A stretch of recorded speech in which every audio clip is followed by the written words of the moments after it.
Good morning. I don't know about you, Joe, but have you seen what the average mortgage payment is right now? Well, I It's mean, I imagine it's pretty affordable, right? no, Nope. Wait, no, wait, wait a minute. What? We no. had rates so low for so long. What happened? Well, when you jump the rates up, this is what happens. This is from Straight to you. Black Oh Knight my this goodness. morning. 51% of home buyers face $2,000 plus monthly mortgage payments, And almost a with quarter nearly with a 3,000 quarter plus. facing Well, 3,000. these are like 51%. Like we've just got a bunch of millionaires here, like 3,000 plus. Like, like these are $1 million homes or something, Yeah. right? No, no. Okay. These are like, I know you're sitting there going, okay, if I've got someone buying a $400,000 house, they're putting 5% down, their payment's going to be roughly what? And what the interesting thing is this is just principal and interest. yeah, Average $2,300. I mean, that's the average. Like, that's a that's your big number average. right there. Principal interest. And that's why they're saying 3,000 plus. Like, yeah, taxes, insurance, depending on where you are. State, I mean, Florida taxes, insurance are going to be another seven, eight, $900 probably. But when you actually factor in interest, taxes, insurance, which is what they escrow and they collect every month, Yeah. it's $3,000. And you just week was I thought we'd see some relief, based on the news we had gotten last week. It It seemed like started great everything. last week. Like, we had some great movement. Markets were kind of like, we saw rates start to go down a little bit because we had some Yeah. job data that wasn't good.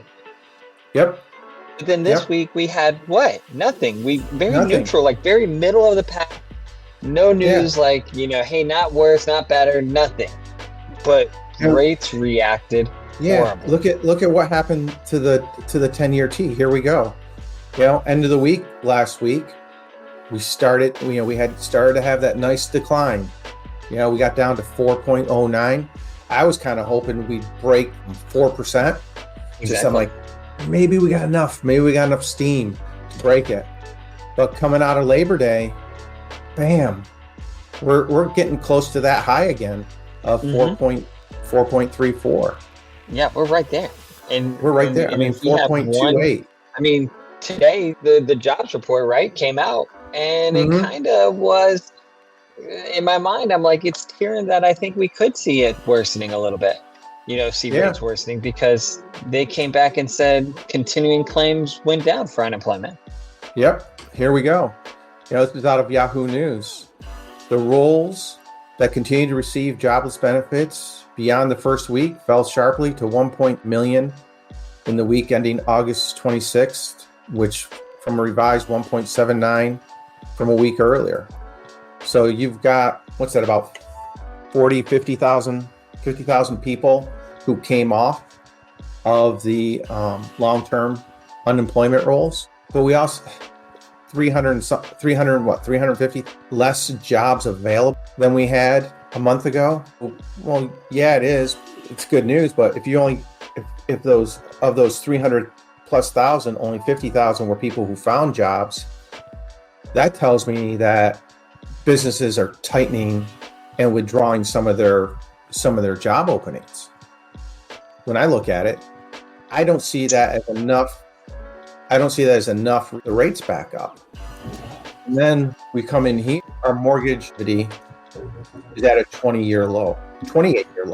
So our pool of buyers is back again. You see it here, whereas the rates have increased, number of applications, that's for refinances, and you look at our purchase index at 149. That's at the lowest level it's been since, I believe, 1995 or 1990. So we keep pulling back here.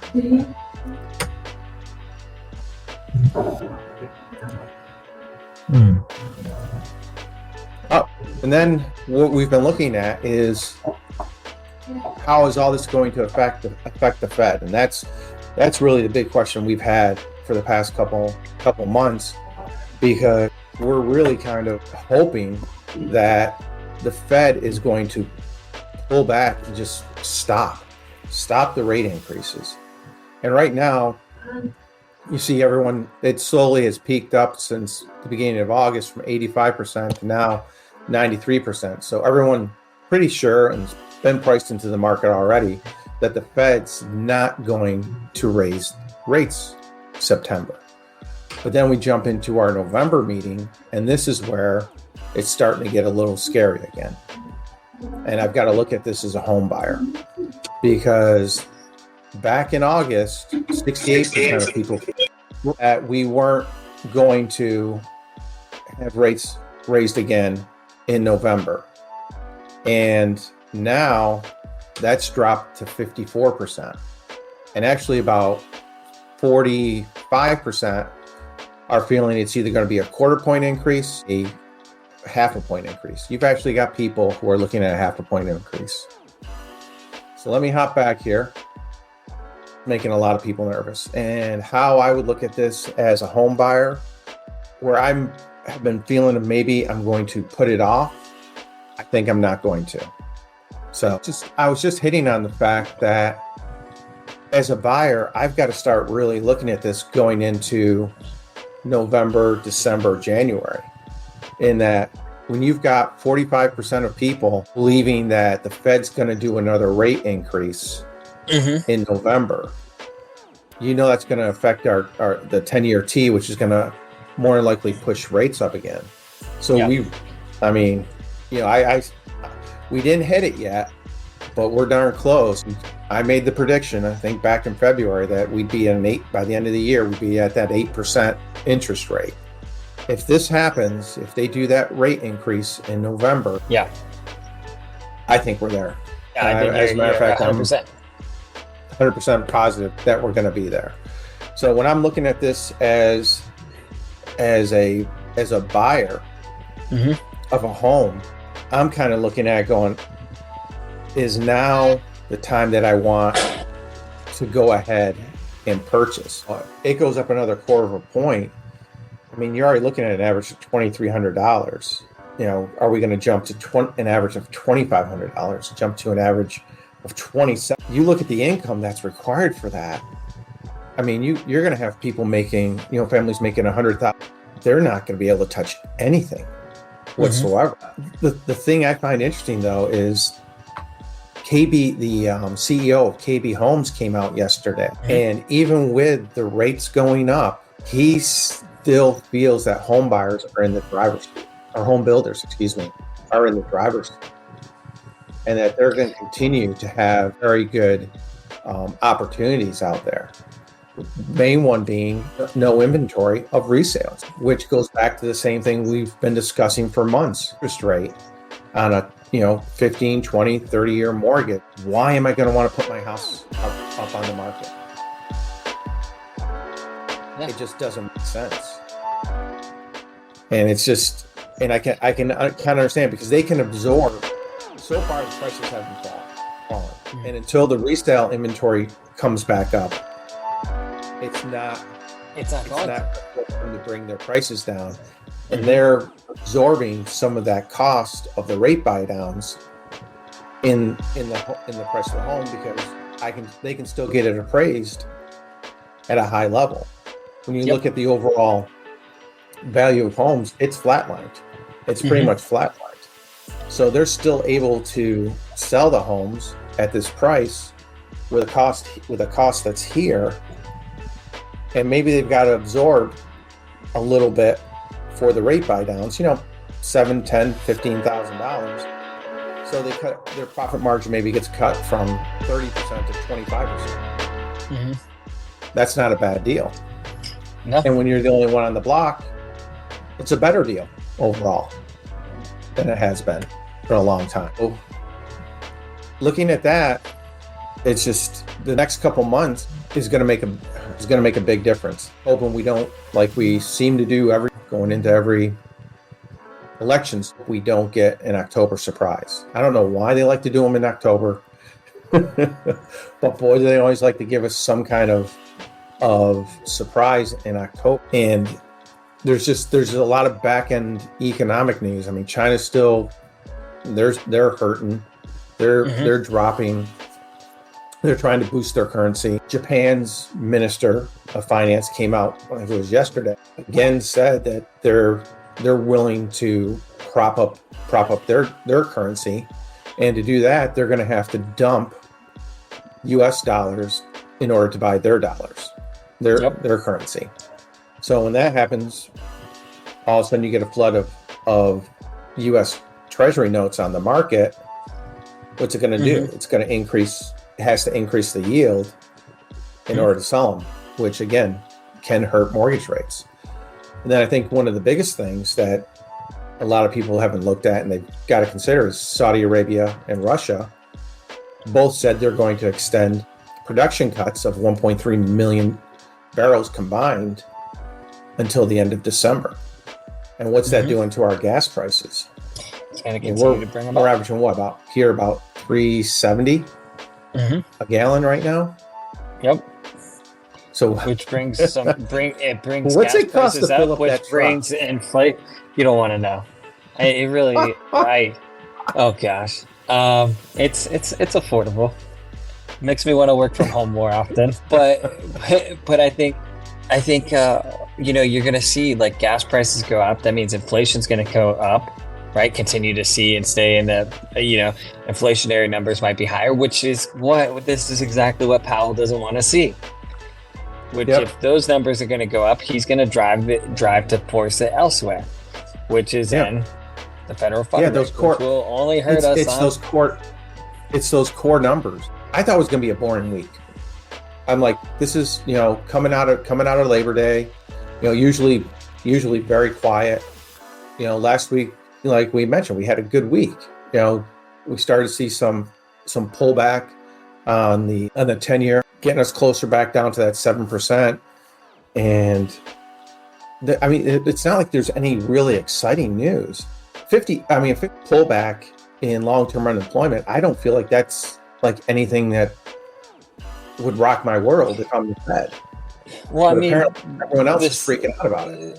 The part that amazes me is like, it doesn't mean that they're not unemployed still. It just means they ran out of benefits potentially. That's it. That's a good point. Is how many did run out of benefits, and how many actually got jobs? Because you don't see that breakout in the news articles. You always get that sensationalism. Oh, 50,000 people.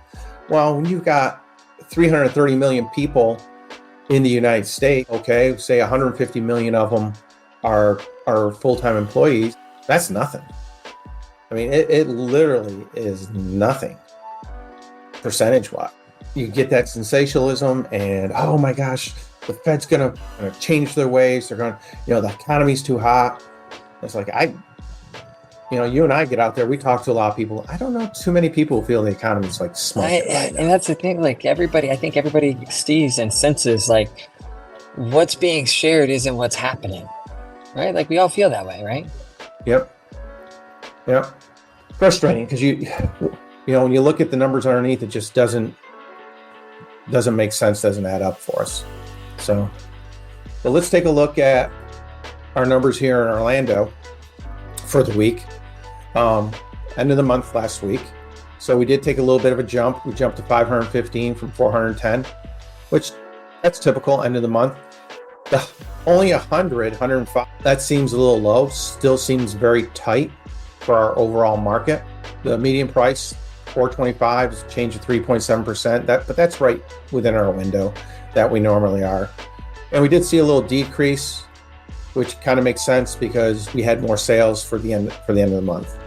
Townhomes, these things are just flat.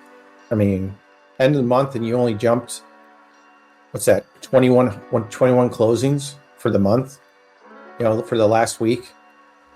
And our inventory went down a little bit. As far as our original list to sales price, which is of course one of our favorite things, we're kind of sitting there at the 95.5% and 97%.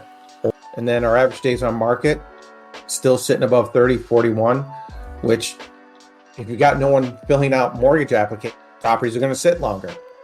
Pretty simple math there. But then you see our graph for the weekly sales, and since July, boy, is it pretty much sitting right on that line, right there. And I'm expecting this to drop back down. Yeah. So I think our period average is going to start, or I think we're going to start to see that drop. That's not a lot of houses. And then we've consistently increased days on market over the past month. And again, less people out filling out mortgage applications, houses are going to sit longer.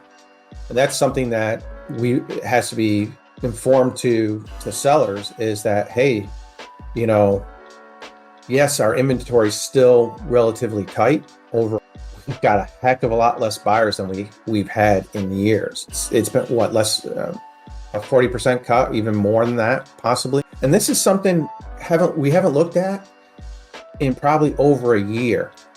But when I was scrolling through the slides for this week, it kind of stood out to me for the first time in a long time. In the temporary off market and the withdrawn properties, because nobody withdrew their properties back a year and a half ago. No one was withdrawing properties whatsoever. But what are we starting to see? We had 130 people withdraw their homes from the market last week. Look at it for the month of August, basically about 400 of the listings were withdrawn from the market. Why do you withdraw? Because you're not getting any hits. You're not getting the price you want. You know, you're just it's the sale where the level of expectation of the time period for a home to sell isn't fitting what you believe that it should be. Mm-hmm. So we're starting to see this pick up where we hadn't seen that, you know, in over really a year and a half, this number pick up. So that's kind of interesting to me. Mm-hmm. Is that you may have some people who were holding out for a certain price, and they're like, well, if I'm not going to get that price, I'm not going to sell. That's just plain and simple. I know what my house is worth. Well, it's not even that. But it's kind of that I've got to get that number, because then they see what's going on with interest rates. Yep. I literally can't sell my house. If I don't get this for my house, I can't buy this house. So you know what? I'm just going to sit. Mm-hmm. I'm just going to sit. I'll wait it out. And the way things are looking, it's going to be a longer wait than we had anticipated. Yeah. You know, I think all the experts expected rates to be back down in the sixes by this point. You know, you know, and they're not, and they're going to sit. And the question is the longer we stay up in this range, I think the more the longer that range is going to last. Yep, agree with you. And then with the condos, the same thing, sitting about 90, 95, just over, pretty close to 98, but not quite 98%. Mm-hmm. The days on market did drop a little bit. And you see our inventory took a little bit of a dip, but we're still 15% higher than we were at the beginning of the year. And I'm starting to get those price cut notifications almost on a daily basis now on the condo. So people are looking at it going, you know, maybe I got it priced a little high. And you know as well as I do, you know, more difficult to finance. So mm-hmm. You've got to be a little more creative in that market. And then this is another reason why I pulled up this slide, which we haven't looked at. Look at the number of withdrawals of condos in the past 2 weeks. It has more than doubled. So you're getting these properties that are sitting, some of them 90, 120 days. And people are saying, I'm not going to sell them. You know, maybe they're pulling them back, saying, okay, I'm just going to rent it instead. Or again, nope, I'm going to wait it out. I want to get my price, and I'm going to get my price. So just interesting week. You know, overall, Orlando markets just holding. We're not seeing price drops where other parts of the country. I got a friend in Austin, Texas, and they're getting battered right now. They're down about 20. And I just found it very interesting that the home builders are feeling as strong as they are, which kind of makes a lot of sense. Even though KB, it makes more sense because they're more of a entry-level type product and their pricing is more aggressive. But when you're looking at some of the higher end guys like Taylor Morrison, I got their inventory sheet for this week, and they had new on several of their properties, and a lot of those are on homes that are 650, 700, doing 30, 40, 50 decreases per range. The buy down incentives at the same time. So that quote luxury end is slowing down. I think the guys, the builders who have really kind of put themselves in a position of more of the entry level, if they can keep their prices at that $400,000, within that $400,000 plus or minus maybe $25,000. What we see a lot in Deltona, DeLand, DeBerry, out towards Sorrento. I think they're going to continue to have strong demand, and I think you're going to. But I think the other thing you'll see them do is they'll pull back a little bit on the number of houses that they start, because we don't want to oversaturate the market. So I think we're going to see permits start to pull back a little bit, because it's like anything, you want to constrain that inventory so that you can keep the prices up to where they are. Yeah, I mean that's what the builders are wanting and playing right now. That's the key. Like they're not worried about resale market, so now they can kind of drive their market. Yeah, I mean Lennar and may have been Taylor Morrison, not positive. Orlando Business Journal came out where the two of them combined to buy 300 acres outside Claremont at an astronomical price. So if you still got the builders buying these large lots, they got better economists than you and I are on their staff. They're seeing something that we're not seeing, and they're not stopping the building. They're continuing to do it, and they're looking, from the time they break ground to the time that they build that first house is going to be 6, not even a year. So they're always projecting out. So they're seeing something that we're not seeing. Maybe they're seeing that they think the interest rates are going to drop. I don't see it right now, but maybe there's something in their analysis that they feel that it's going to drop a little bit. All right, sir. Good to see you. Good luck with the truck. Okay, it's been a journey. So but we're gonna have a good week. Let's crush it, and let's hope for some let's hope these rates just kind of settle down and stop moving the way they've been. Yeah, I need to pull up the economic news for next week and just see what is there that can help us. Give us some good news. We've been beat up enough for the past couple weeks. Give us a little good news. The only bad part about that is it's generally bad news for the economy as a whole that gives our interest rates good news. I know. We'll see how things go. Thank you, everyone. Please like and subscribe, and we'll see you again next Thursday. Take care. Bye.